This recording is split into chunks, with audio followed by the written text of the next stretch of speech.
Photograph picture से तो उम्मीद थी, मगर उम्मीद पर खरी नहीं उतरी, क्योंकि जिस तरह का उसका जो प्लॉट है, एक्चुअल जो प्लॉट है, सबसे पहले तो ट्रेलर से समझ में आ ही रहा था कि एक फ़ोटोग्राफ़र है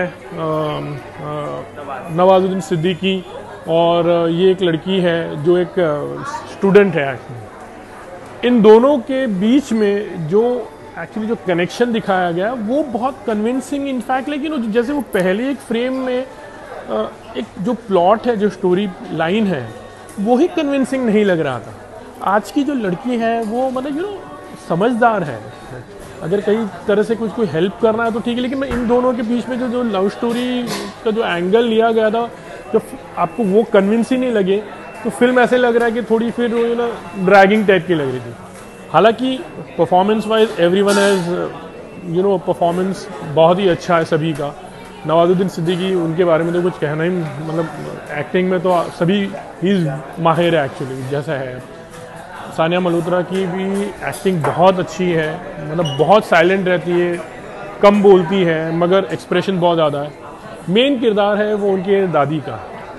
दादी जब आती है, जो उनके जो डायलॉग डिलीवरी है, जो उनकी स्टाइल है, उसी की वजह से बहुत लाइट मोमेंट्स थे फिल्म में, तो फिल्म उन्हीं के वजह से जो समझो अच्छी लगी। फिल्म स्लो पेस पे चलती है, 2 घंटे की कहानी है। तो जिस तरह की हमने रितेश बत्रा की जो पहले फिल्म देखी थी लंच बॉक्स, हालांकि वो भी एक एक बहुत ही एंटरटेनिंग ऐसी नहीं, मगर उनकी कहानी अच्छी थी और एक अच्छे वे में उन्होंने नरेट किया था। यहाँ पर जो प्लॉट है वो ही मुझे थोड़ा कन्विंसिंग नहीं लगा, इसीलिए वो ऐसे लग रहा था कि थोड़ा सा ड्रैग हो रहा था। But overall you can say not very much, जिस तरह से मैंने एक्सपेक्ट किया था उस तरह की फिल्म नहीं है। और आज के यूथ के हिसाब से अगर वो जब किसको टारगेट करने वाली पता नहीं चल रहा है एक्चुअली, थोड़ी आर्ट फिल्म टाइप में हो जाती है ये। तो exactly I don't know how is it going to target किसको करना चाह रही है एक्चुअली। मैं उसको लगभग 2.5 स्टार दूंगा। फिल्म मुझे असली ज़िंदगी से जोड़ती है। ऐसा बिल्कुल भी नहीं लगता कि मैं कोई फिल्म देख रहा हूँ, एक्स्ट्रा ऑर्डिनरी कोई करतब या फिर कोई मसाला या मस्ती या फिर कुछ ऐसी चीज़ें जो हिंदी फिल्म का हीरो करता है। इस फिल्म में एक हीरो था जो नॉर्मल ज़िंदगी जी रहा है, और जिस तरह से हर इंसान का एक सपना होता है कि वो अपने लोगों को खुश करे, वो भी अपनी दादी का एक सपना है, उसे एक दुल्हन लाना, उसे उसके पोतों को देखना है दादी को। तो वो अपनी रोज़मर्रा की ज़िंदगी में जो जद्दोजहद है उसका सामना करते हुए कोशिश कर रहा है कि खुश रहे। तो ये खुशी उसे असल ज़िंदगी में नहीं मिलती है, लेकिन ये खुशी फ़ोटोग्राफ में कैद होती है। तो तस्वीर में जिस तरह से खुशियाँ कैद होती हैं, इसमें एक डायलॉग है कि ये तस्वीर आप आज खींचिए, बरसों बाद आपको यही जो आवाज़ है कानों में आपके गूंजेगी, आपके चेहरे पे जो मुस्कुराहट है वो आपको नज़र आएगी। तो वही चीज़ है, वही कहानी है इस फिल्म की। तो फोटोग्राफ में जो खुशियाँ होती हैं, काश की वैसे असल ज़िंदगी में भी होती। तो उसके लिए ज़िंदगी कैसी जीनी चाहिए, ये इस फिल्म के माध्यम से दिखाया गया है। सानिया मल्होत्रा एक ऊंचे तबके की ज़िंदगी बसर कर रही हैं, नवाजुद्दीन जैसे मैंने आपको बताया। तो ये दोनों का इसमें मेल है। ये कहानी है, कहानी तो नहीं बताऊंगा, लेकिन दोनों मिलते हैं और फिर 2 ज़िंदगियों का मिलन होता है। ख्वाहिशें हैं, ज़रूरी नहीं कि हर कोई आसमान को छूना चाहता है।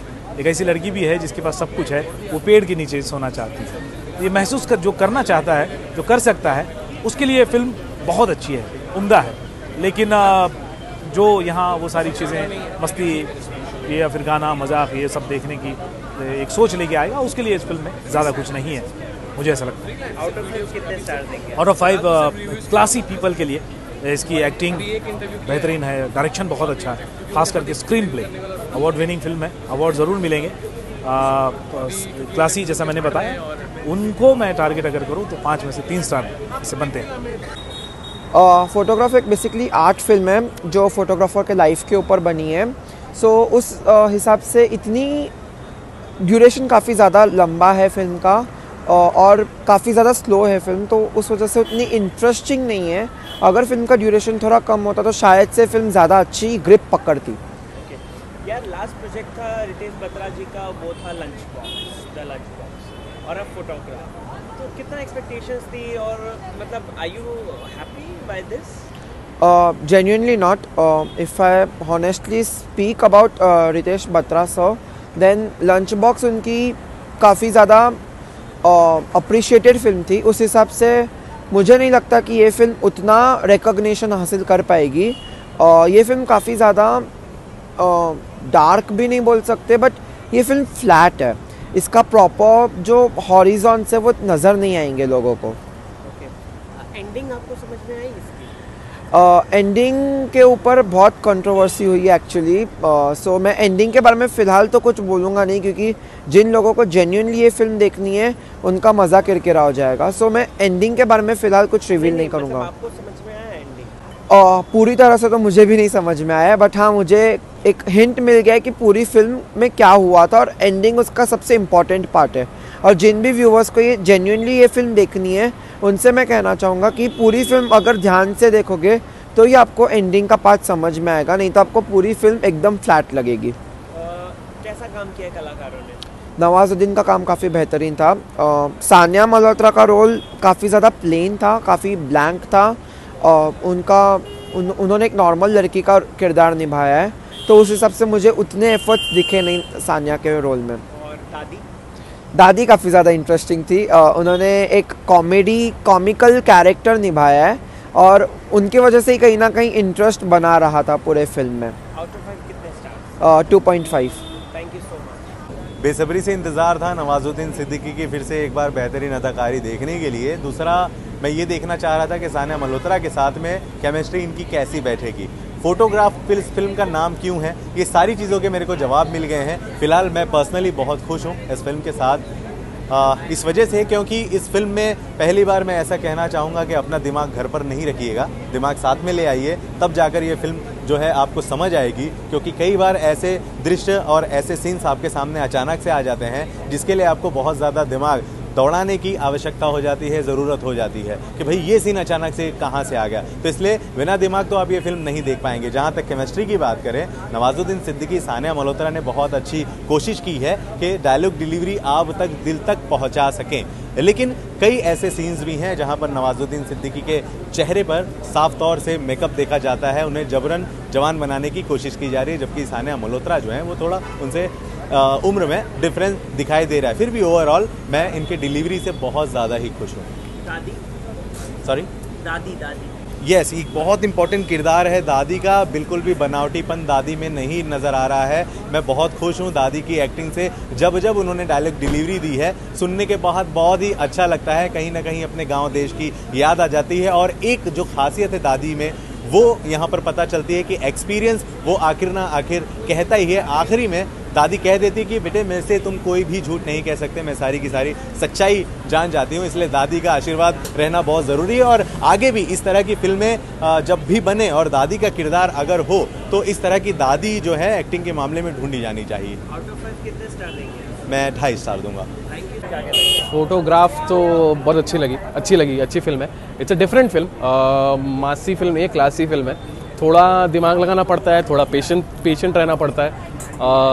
फिल्म एक मतलब दो किरदारों के दो लाइफ है एक्चुअली, डिफरेंट। एक वो है जैसे कुछ लोग, ऐसा नहीं है कि आप अमीर घर में पैदा हुए हो तो वही लग्जूरियस लाइफ जीना चाहते हो, आप शायद एक सिंपल सी लाइफ जीना चाहते हो, ठीक है। और अगर आप एक छोटे घर में पैदा हुए तो आप बड़े होने के सपने देखते हो। सो वो कहीं ना कहीं दो लाइफ एक्सचेंज होती हैं और उन दोनों में मोहब्बत होती है।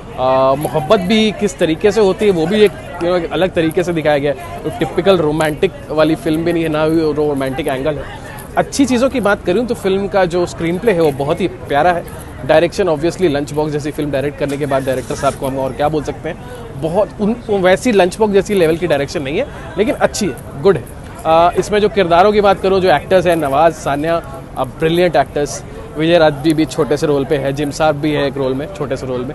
सारे के सारे अच्छे कलाकार हैं। स्पेशली जो दादी जी है, उनका नाम मुझे पता नहीं, वो तो बहुत ही बढ़िया है। सारे पंचेज उन्हीं के नाम पर है फिल्म में। जितना हंसाती हैं दादी जी जो है, नवाजुद्दीन की जो दादी बनी है वो हंसाती है। सो ओवरऑल अगर आपको ऐसी फिल्में पसंद है, थोड़ी अलग हटके फिल्में पसंद है, तो जाइए इस वीकेंड, अपना थोड़ा टाइम इन्वेस्ट कर सकते हैं। छोटी फिल्म है, बहुत ज़्यादा लंबी फिल्म नहीं है, हाँ, और आपको पसंद आनी चाहिए। मुझे फिल्म पसंद आई है। स्टार्स की बात करो, 3 आउट ऑफ 5 स्टार्स इसको दूंगा। एंडिंग की बात करूँ, क्या आपको समझ में आई एंडिंग? नहीं, एंडिंग एक्चुअली जो है, एंडिंग आपको समझने की जरूरत नहीं है इस फिल्म को। कुछ फिल्में जो होती है, डायरेक्टर्स अपनी ऑडियंस पे उसको छोड़ देते हैं कि आई एम गिविंग इट, मतलब इन दी एयर मैं आपको दे रहा हूँ, आपको इसका जो समझना है समझ लो, ठीक है। ज़रूरी नहीं है कि हम आपको स्पून फीड करके हर कुछ बताएंगे, देखो यहाँ पिक्चर खत्म हो गई, हीरो हीरोइन साथ में, वेरी हैप्पी नॉट हैप्पी, बाद में क्या हुआ क्या नहीं, ठीक है, वो तुम खुद सोच लो। सो ये कहीं ना कहीं एक डायरेक्टर की अलग सोच होती है जो उसने देने की कोशिश की है। सो हर कोई मुझे लगता है एंडिंग से थोड़ा कुछ अलग लेके जाएगा। हम लोग भी साथ में डिस्कस कर रहे थे कि अच्छा ऐसा हुआ। सो वो एक डायरेक्टर का भी कमाल होता है कहीं ना कहीं। लंच बॉक्स के बाद ये फिल्म कितनी आपको लुभाती है? यार लंच बॉक्स ने तो बहुत लुभाया था, इस फिल्म में बहुत ज़्यादा नहीं लुभाया, लेकिन अच्छी फिल्म है। Thank you so much. Thank you.